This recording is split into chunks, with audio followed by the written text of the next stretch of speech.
What's up, Spider-Man? I'm Guido Venom. No, you're fighting Venom. You're supposed to have web fluid. It'd be easier if you could. I'm gonna get you, webhead. Oh. Oh. Here's your favorite wall crawler. Yeah. I thought. Ew. Not me. Venom. Yikes. Okay. So, as you can tell, because we're playing with Spider-Man toys, topic for today is Spider-Man. Spider-Man. Alright? Specifically, we're going to be talking about Spider-Man 3, the movie, of course. Yeah, that's right. Not Spider-Man 1. Not Spider-Man 2. Spider-Man 3. Sadly, we don't Yeah. have the movie, but, you know, you can visualize it. It's right here. Looks pretty. I can put a picture there later. Alright. So, first thing we're going to do is prove why a lot of the stupid arguments people have been making are just not valid as to why the movie should be bad. Because they're just not liking certain things about it and then saying the movie's terrible. Or like the worst movie of all time. Alright. So the two things that kind of coincide with each other. A lot of people don't like the scene where he's dancing on the street, and they don't like when he's dancing in front of Mary Jane to make her feel bad. Okay, so that whole montage with him going down the street, the point of that was to show how he was, like, his character was changing because of the black suit. No, I think it was just for comic relief. Well, like, there was, no, definitely they had comic relief in there too. But they were also showing how he was changing. Like, of course, you know, he's snapping his fingers and everything. No, I can understand people saying that's not necessary. And yeah, I can get that, but it shows how he's, like, changing. Because before he was, like, really preppy and everything.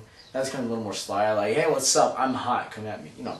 But a good thing that they had in that was when they were showing how, you know, Peter is, he asked Jameson for double the money on his, you know, the pictures.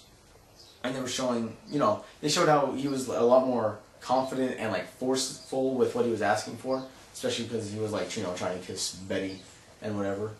Yeah. Let me see. Damn, it's already 2 minutes. Okay, next thing. Crap, time goes fast. I know. Oh yeah, when he's dancing in front of Mary Jane. You know, okay, that wasn't necessary. Well, no, that was necessary.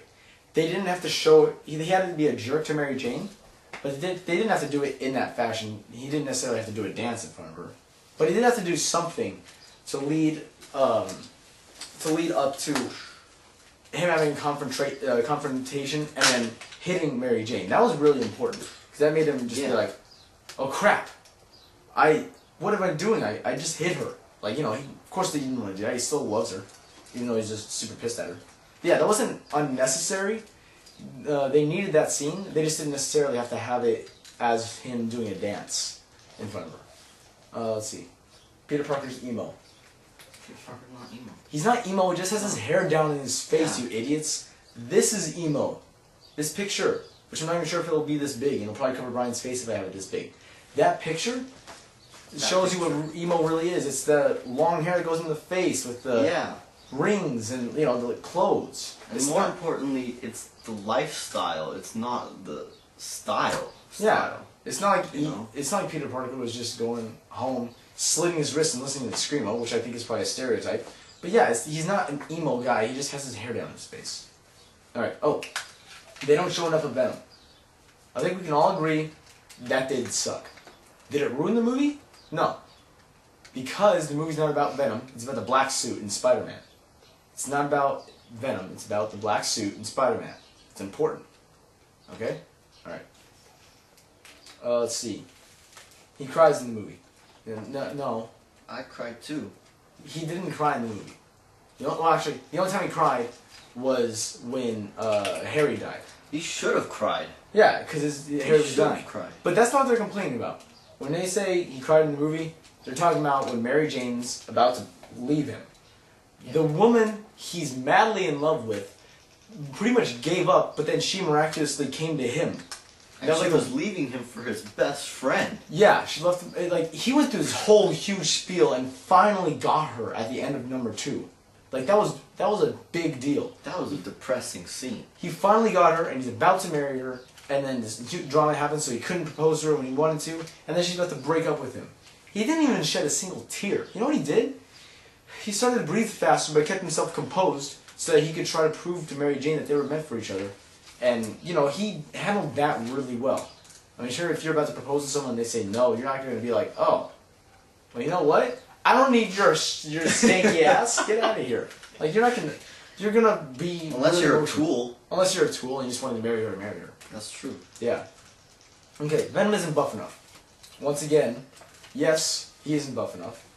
He should look somewhere between how he was in the movie and like this. He shouldn't be a freaking Guido. This is a little extensive. And look at his massive pecs and his... I mean, he's got like back. boobs. Those are at least like D cups. He could smack me in the head with those and I'd have a concussion. Yeah. Yeah. But no, that's too buff. But yeah, he's supposed to be buffer, because it's supposed to be the nerd versus the jock and everything. But you know what? Like I said before, it's about the black suit, not about Venom. Okay. So, I'm making him touch him. Because, look at, what else are you ever going to see Spider-Man touching himself? Alright. Get it? That's how he's touching himself. Alright. It's not consistent with the comics. Well, does this look like Spider-Man to you? No. Or does this look like Spider-Man to you? Or does that look like Spider-Man to you? That does. Yeah, this is what you visualize when you think Spider-Man. But this is a Spider-Man comic, or comic book series. It's a variation. It's a variation. There's lots of variations in Spider-Man. So, are you telling me you have problems with Spider-Man 3 because it's not consistent with the comics when he generated the webs from his wrists instead of using web shooters? That's fine. But no. You can't, you know, the characters can't stray too far from the actual comics or anything. Yeah, no. They can take certain liberties because certain things don't work in movies as they do in comic books. They have to change it up a little bit. And if you don't like that, then make your own movie and see how well it turns out, because it won't turn out well. You're going to be frustrated because you can't get certain things to come out right. Yeah. Now jump the index card. Alright. The butler doesn't tell Harry about his father. Yeah. Okay, this is legitimately a bad point in the movie. But it's not a movie ruiner, it's just kind of stupid. Because, Yeah. I mean, the butler in Spider-Man 1 goes, oh god, he's got this grievous wound.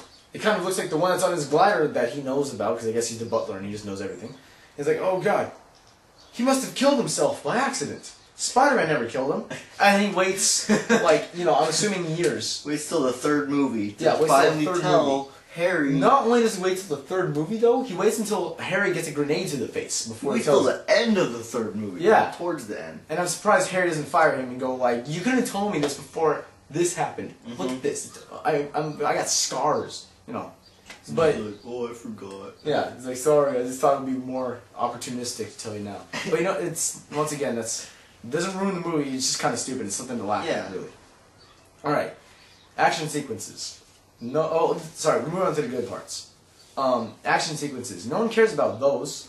They're basically thinking of the action sequences as, oh yeah, those are the action scenes in a really bad movie. Like, there's really good action sequences in there. Like when when Harry's fighting Peter, that's a really good scene. Not when, you know, when they're superheroes, not when they're actually just fighting. Like, you know, they go all over town. They're getting knocked. Peter's getting knocked back and forth. It's really good. Nobody cares about it though. Like, you know, what about? Nope. You know, when Sandman is fighting Spider-Man in the train station. Like, that's a good scene too. Nobody's freaking cares about that though. It doesn't make the movie good. Or when the building is collapsing and Spider-Man's going through there. I got goosebumps watching I that. have a question. What? Venom plays for keeps. That's your question? That's a statement. Alright. Okay, so yeah, the action sequences are good, but no one seems to care about them. I don't know what the hell with that. The effects? The effects are great. Like, the Sandman effects are really good. That was really good. Like, the only time you can really complain about them, I guess, would be maybe when he's gigantic at the very end of the movie. You know, I mean, you could say, oh, he didn't look as good there. That's the only time when he doesn't, like, really look good. Otherwise, when he's flying around and everything, the sand looks like sand would in real life. Even sometimes in the fight scenes, the characters weren't really there. That was CGI creating and whatever. I bet you didn't even notice, like, when Harry's fighting Spider-Man, or Peter, when they're, like, flying around and everything. Like, they weren't even there at some points. When he knocks him around, like, he's not even there. Like, or when Spider-Man's, like, swinging through the city after he takes on the black suit, he wasn't there on their own either. They didn't even have a guy on wires. They legitimately had nothing on the screen. That was all just, like, effects. So the effects were good. No one cares about those. The story was good. It was about the black suit, not about Venom. So take out Venom and let's look at Peter Parker and the black suit. It's about how Peter has gained this power. He's really strong, and people are actually starting to like him now.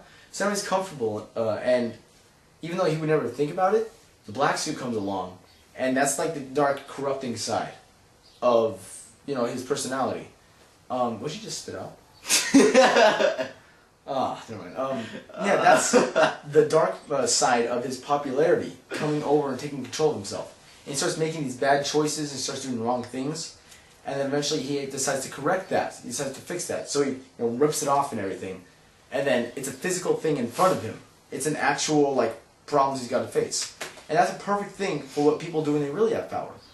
Now this is going to be a weird example. Britney Spears, she was super popular, and she started just doing stupid thing after stupid thing, just getting all this bad stuff. Yeah. And she had all these things, and she finally started to fix herself up. She got rid of all the stupid ideas and dumbness that she was doing, and now she's actually made a decent comeback. She's actually pretty she's not like the laughing stock anymore. She's I actually think doing Britney things. Spears is actually like the new Madonna. I'm not going to say anything Why? about that. I don't know. Why? I just don't have. I'm not going to say anything. Actually, I think Lady Gaga's more of a new Yeah, I guess she'd be a little bit more. Anyways, but yeah, that's my point. Is that's a real thing a lot of people have to deal with. Is when they get power or whatever, they abuse it, they become evil, and then they fix themselves up. And Matthew just walked in. Hi, Matthew. Hey, Matt. You can come join us if you want. Yeah, you could come join us on our Spider-Man 3 spiel. Spider-Man? Spider-Man. Yeah. But yeah, that's the thing. This is my little brother Matt. Yeah. Hey, this is Matt. Hi. Just get him in a headlock. Oh, gosh. Okay, so if you have any comments on why Spider-Man 3 is bad, go ahead and leave it in the comments. Don't you walk away from me. I'm sorry. Leave them. Oh yeah, sorry, sit on the toys. Leave them in the comments. Go ahead and if they're legitimate or anything, we'll argue with you and we'll say why that is a good point or why that isn't a good point. Just honest, nice debate. And if you're gonna criticize Spider-Man 3, I challenge you to make a better Spider-Man movie. Go ahead. Or at least write one. At least write a better movie. Because, I'm sure we're not the means to do it. Spider-Sense going berserk. It's because he just came from my crotch, so he's going berserk. I don't know if that's... Alright, well, that's it. Nipple shot? No. No.